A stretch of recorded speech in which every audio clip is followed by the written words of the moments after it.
Our favorite police family, the Reagans, have been around for a long time. They even celebrated their 250th episode recently. We're going to let you in on everything that you can expect from the episode and beyond. Warning, if you haven't seen it, there are major spoilers ahead. We will also check out some more Blue Blood news, like what Tom Selleck believes makes the show so special and if it will continue. First up, feeling guilty. Since episode 250, or season 12, episode 16, is called Guilt, it is really no surprise that there are a bunch of people who are feeling really guilty in the episode. Pretty much all of our favorite characters that work at the 1PP are feeling it. We know that Frank's inner circle, made up of Abigail Baker, Garrett Moore, and Sid Gormley, are pretty close-knit, even if they argue pretty much nonstop. But when an outsider, Detective Angela Riddick, was set to join them at 1PP, they weren't happy, and now in episode 250, she gets shot, and they are all feeling a little bit lousy for the way they treated her. Gormley thinks he was too hard on her, but as Garrett points out, she did push back just as hard. They pretty much pushed her out the door and back to the streets where she got shot. Frank, as always the caring boss, checks on her in the hospital, and she is doing okay, but lies that she needs to stay for observation. She probably has to deal with some trauma for being shot, and she just needs time to get back on her feet. Eventually, they do offer her her spot back, but she prefers being in the action than behind a desk. She thought she wanted the job, but she really doesn't.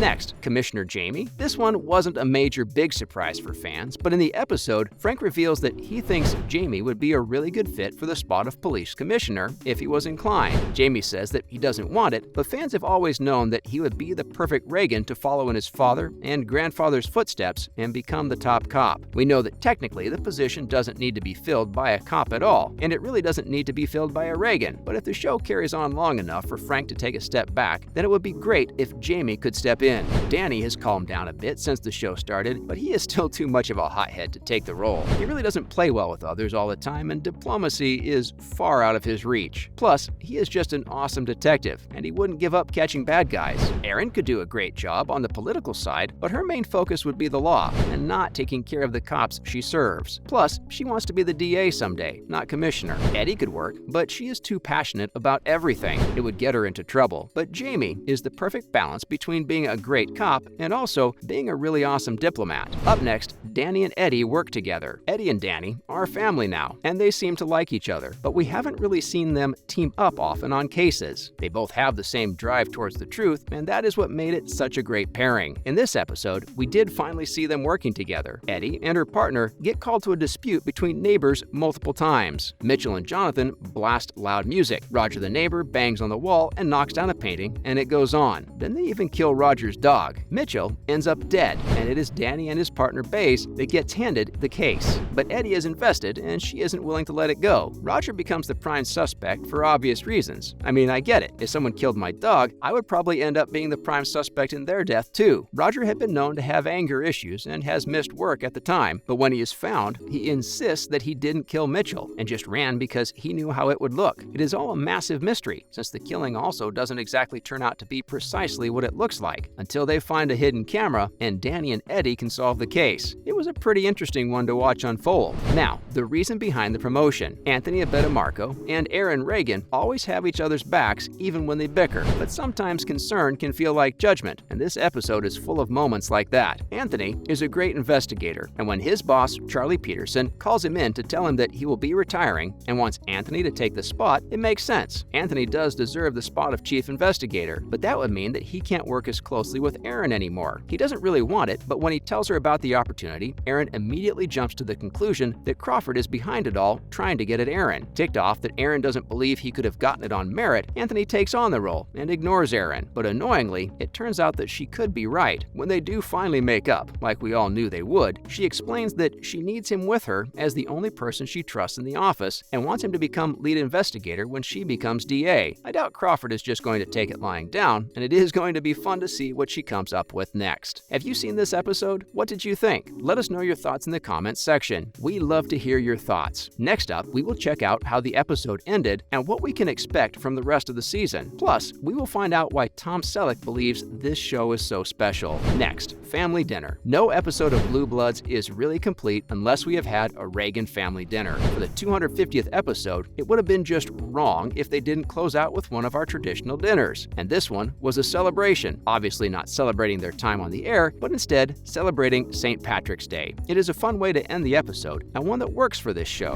What can you expect later on in the season. The next episode will only be airing after yet another break, but we do know a few things about it. One thing is that the mayor blindsides Frank when instead of coming to him, he makes a request that Jamie would be the one that should head his security detail. Anthony is looking at some family drama while Eddie is clashing with her partner, and Danny and Baze investigate a murder of a college student. We have also heard that during the rest of the season there will be a bit of trouble in paradise as tensions between Jamie and Eddie rise. They better not break them up after all of the years of waiting for them to get together. The show has also revealed that we will see Jamie get busted while driving drunk, and since there is no way that fits into his character, I really want to see how he ends up like that. Aaron has a stalker, and then finally, the last thing we know is that Danny, Jamie, and Joe Hill will once again team up to undertake a rescue operation together. It sounds like there is still a lot of great stuff coming our way in Season 12. Why does Tom Selleck believe the show is so special? Blue Bloods have been on the Friday night lineup for CBS for years, but even on a night that has been called a death sentence for shows, the ratings are really high, and they have stayed stable, even after 12 years. Normally, a show that airs on Friday has issues with ratings because so many people go out, and not everyone is watching television. But it seems like Blue Bloods is the exception to this rule, and has surprisingly succeeded on this night. When asked what makes Blue Bloods so special, Tom Selleck was pretty clear. He thinks it is because this show is so focused on the characters in this family. He said that the backdrop is cops, but when tension rises in the family, for example between his character Frank and his daughter Erin, then that is when people really respond. And I have to agree, the show is a cop series, and this family is true blue, but we care more about what happens to each character than we do about solving the cases that they are working on. It is an interesting side story, but the main story is all about the family. When asked if he thinks the show will continue, he also said that the future is endless. Because the show is character-driven, fans will continue to watch as they grow and change and even get older. Would you keep watching Blue Bloods for as long as it airs? Maybe another 250 episodes? Let us know. Thanks for watching.